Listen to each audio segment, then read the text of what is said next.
বৰপেটাৰ মন্দিয়াৰ দিঘিৰ পামত যোৱাৰ মুকলি বেহা দিঘিৰ পামত অনুষ্ঠিত বাণিজ্য মেলাৰ সমীপতে চলিছে ৰমৰমীয়া জুৱা খেল। মন্দিয়া অঞ্চলত দিনে নিশাই মদ ভাং ড্ৰাগছ জুৱাৰ আড্ডা চলাৰ অভিযোগ উত্থাপন কৰিছে স্থানীয় লোকে।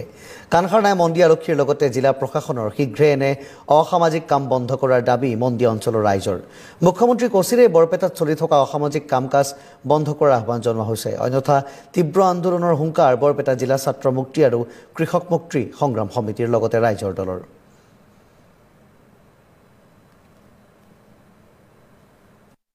তাৰে যে দিঘিৰ পথাৰত যে ব্ৰহ্মপুত্ৰ যুৱ মহোৎসৱ আৰু গ্ৰন্থ মহোৎসৱ পাতিছে, সেই তাৰে পৰা ভিডিঅ' আহিছে। একেবাৰে অপেন ৰাজহুৱাকৈ জুৱা খেল চলি আছে।